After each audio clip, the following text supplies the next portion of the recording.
Maybe you have experienced this, or at the very least, you have seen it from somebody else, that when you throw the body forward, instead of going directly towards the opponent, sometimes it kind of tilts outwards. So let me share with you a concept that helped me to kind of keep my body straight and also allow me to put power on the way forward.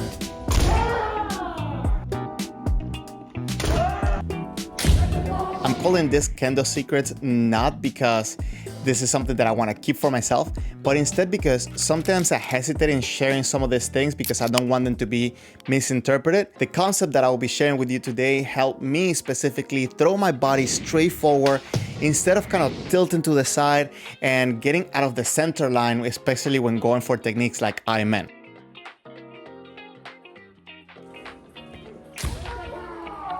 There could be many reasons of why this might be happening, but specifically for me, something that helped me is the positioning of my feet during Kamai. When we're taught to do Kamai, one of the first points is to keep your feet looking straight forward towards your opponent.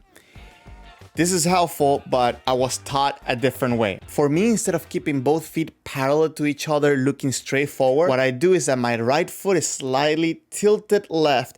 So in a way, both of my feet are pointing towards my opponent's right foot. What this does for me is that it allows my back leg to be straight forward, ready in position to push forward and to use the whole leg to put power into my technique. But at the same time, my right foot is guiding my body directly into where I want to go.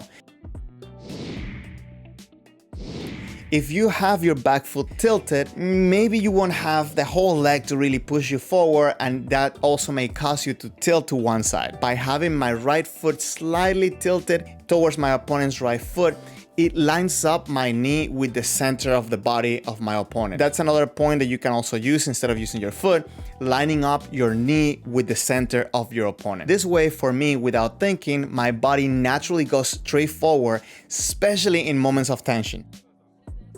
Quick disclaimer, if you're starting to understand Kamai, I will say stick to the basics. But maybe if you're at a point where you're starting to explore different points of Kamai or different things within your Kamai, try this, but still consult with your sensei, your senpai, or somebody you trust that you want them to give you some feedback.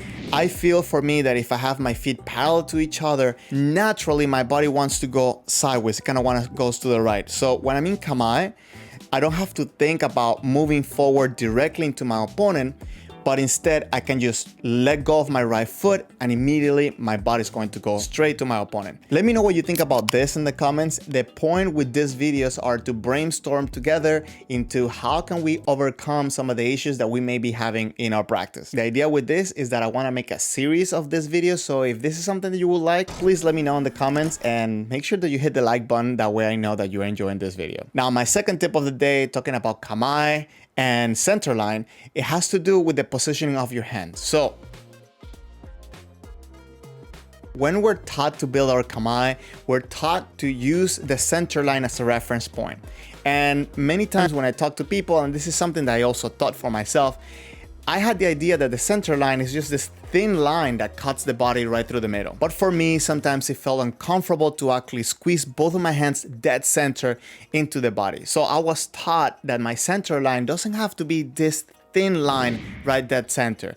It can be as wide as your fist. This kind of opened up a little bit of different possibilities for me, because now what I do is that instead of having both hands lined up dead center, I'm able to move my left hand just where I line up still my hand within that center line, but it's not so constricted, it's not so tight in the center. And I feel it gives me a little bit more freedom in order to have a better position from my shoulders and my arms to rest naturally while I'm in Kamai. One of the reasons why I hold back on sharing this, because I feel that some people try to replicate this and they kind of go too far out. That being said, you have to be mindful that you don't want to only keep your hands in the center, you also want to keep the tip of your shinai in the center of your opponent. But on the other hand, if you have another way of solving these problems or another way to improving our Kendo, feel free to leave it down in the comments below. Let me know down in the comments what are your thoughts, if I should be making more.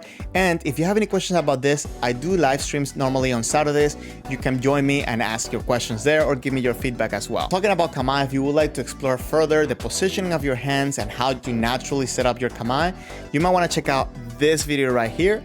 And if you found some value from this video, make sure to please hit the like button and help this channel grow by making sure that this video gets pushed out to more people. Thank you very much for watching. If you haven't subscribed to the channel, and don't forget to share this with someone you want their Kendo to improve.